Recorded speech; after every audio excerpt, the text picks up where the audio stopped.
in the name of God, the gracious, the merciful.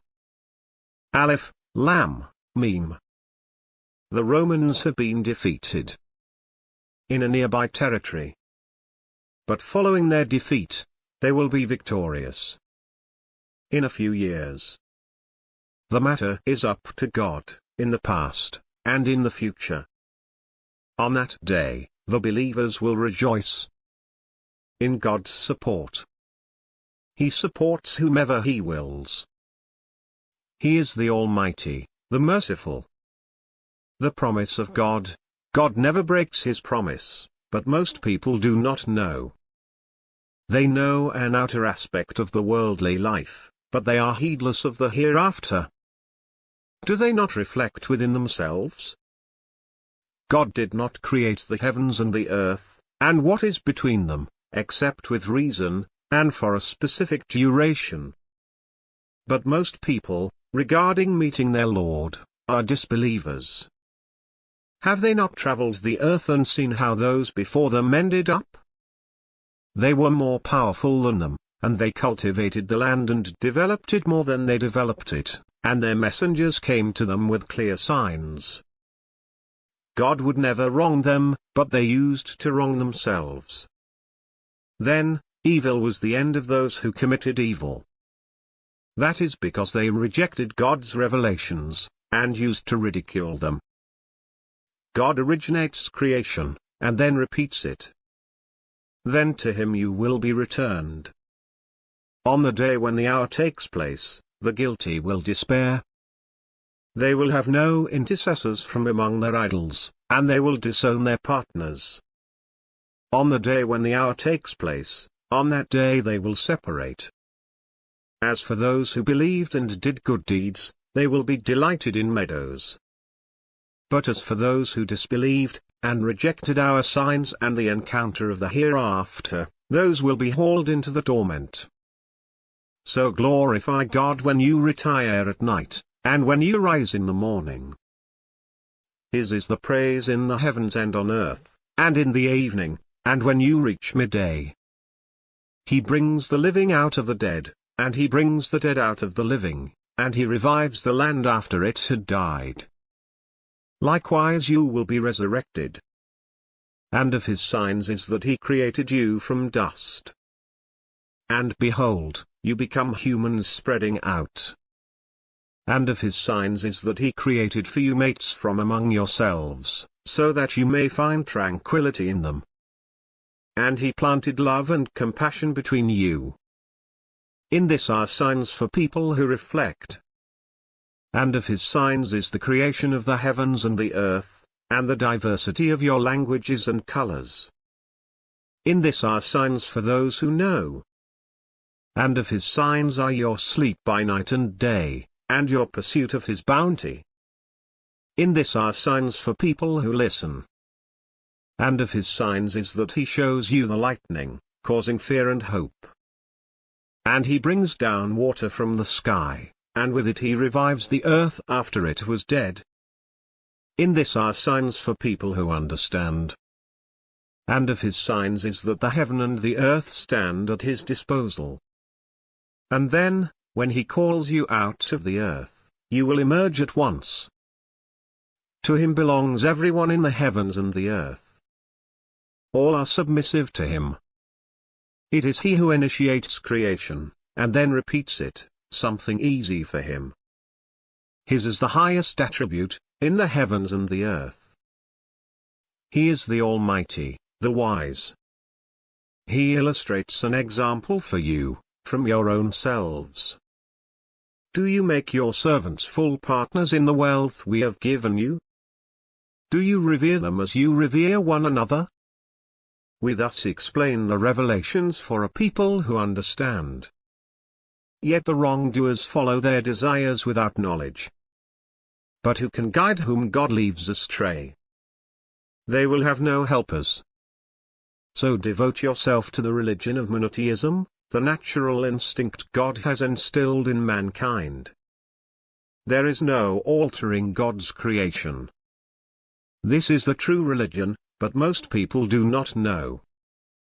Turning towards Him, and be conscious of him, and perform the prayer, and do not be of the idolaters, of those who divided their religion, and became sects. Each faction pleased with what they have.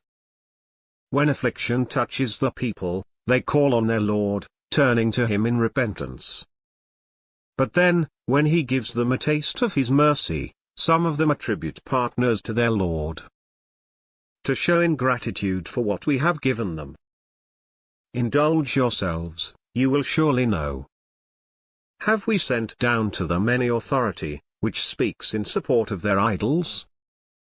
When we give people a taste of mercy, they rejoice in it.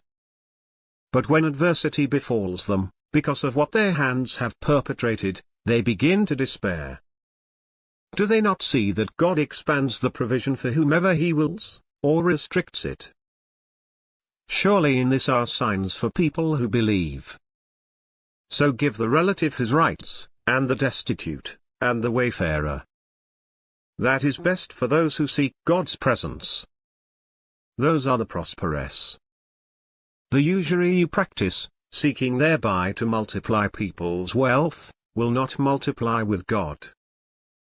But what you give in charity, desiring God's approval, these are the multipliers. God is he who created you, then provides for you, then makes you die, then brings you back to life.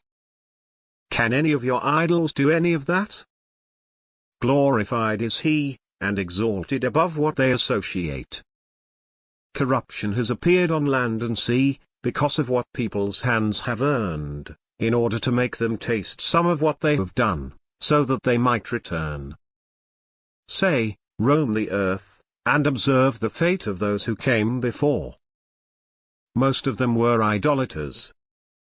So devote yourself to the upright religion, before there comes from God a day that cannot be averted. On that day, they will be shocked. Whoever disbelieves, upon him falls his disbelief. And whoever acts righteously, they are preparing for themselves, so that he may reward those who have believed and done the righteous deeds out of his bounty. Indeed, he does not love the ungrateful. And of his signs is that he sends the winds bearing good news, to give you a taste of his mercy, and so that the ships may sail by his command, and so that you may seek of his bounty, and so that you may give thanks. Before you, we sent messengers to their people. They came to them with clear proofs. Then we took revenge on those who sinned. It is incumbent on us to help the believers. God is he who sends the winds. They stir up clouds. Then he spreads them in the sky as he wills. And he breaks them apart. Then you see raindrops issuing from their midst. Then, when he makes it fall upon whom he wills of his servants, behold, they rejoice. Although they were before this, before it was sent down upon them, in despair. So observe the effects of God's mercy, how he revives the earth after it was dead. Indeed, he is the reviver of the dead. He is capable of everything. But if we send a wind, and they see it turning things yellow, they would continue thereafter to disbelieve. You cannot make the dead hear, nor can you make the deaf hear the call when they turn away. Nor can you guide the blind out of their error. You can make hear only those who believe in our signs, and so have submitted. God is he who created you weak, then after weakness gave you strength, then after strength gave you weakness and grey hair.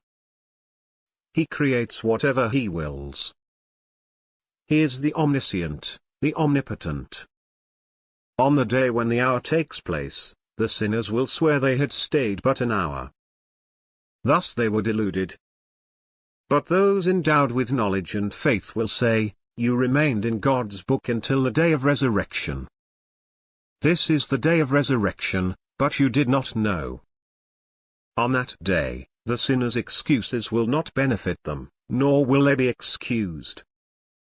We have cited in this Quran for the people every sort of parable. But even if you bring them a miracle, those who disbelieve will say, "You are nothing but fakers." God thus seals the hearts of those who do not know. So be patient.